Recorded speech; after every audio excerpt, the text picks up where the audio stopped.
मैं तो कहता हूं सांसद जी से कि आप भी कुछ काम करिए, आपकी भी सराहना करेंगे। एक सवाल जो आपने उठाया, हैदरनगर में 40,000 लोगों की आबादी है और रजनिया से लेकर छोटी रजनिया, बड़ी रजनिया, इस सारा इलाका, अली नगर, ये सब उससे मुतासिर हैं। एक अंडरपास बनाने की तो मांग की जा रही है, आपसे कई मरतबा कहा गया। मैं गारंटी देता हूं कि आप उस अंडरपास को बनवा दीजिए माननीय सांसद जी, और 500 आदमी लेके, माला लेके अगर आपके पास ना हो तो राजनीति छोड़ दूंगा कि हम ना लड़े चुनाव। मुसलमान है तो मुसलमान न बोले और न चुनाव लड़े।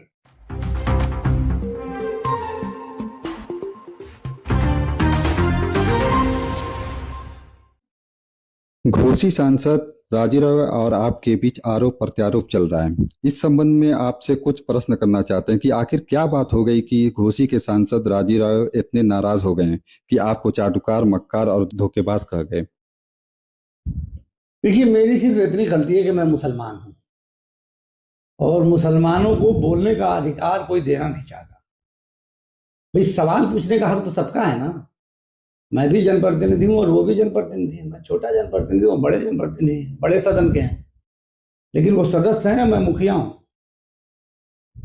और उनसे बहुत सीनियर हूं राजनीति में।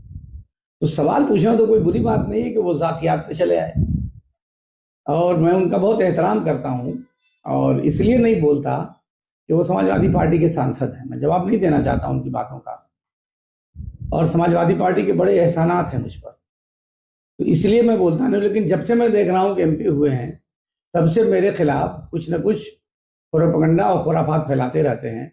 इसलिए आज मजबूर होकर मुझे उनका जवाब देने के लिए बैठना पड़ा है। चेयरमैन साहब, सांसद जी कह रहे हैं कि आप पे मुकदमा हुआ था और आप भागते फिर रहे थे। लास्ट में आप उनके दरवाजे पे गए तो सांसद जी ने ही आपको बचाया था।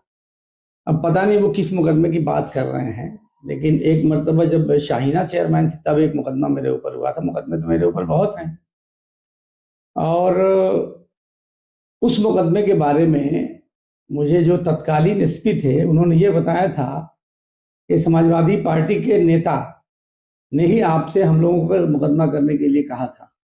उन्होंने नाम नहीं लिया था, लेकिन अब जब ये बात आ रही है तो मुझे समझ में आ रहा है कि इन्हीं के कारण मेरे ऊपर वो मुकदमा हुआ था। और जब कप्तान साहब ने ये बात मुझसे बताई तो सरकार समाजवादी पार्टी की थी, मैं भी समाजवादी पार्टी में था और ये भी समाजवादी पार्टी में थे। तो मैं फौरन माननीय राष्ट्रीय अध्यक्ष, उस वक्त के तत्कालीन मुख्यमंत्री माननीय अखिलेश यादव जी थे, उनके पास गया और उनसे जाके पूरी घटनाक्रम को बताया।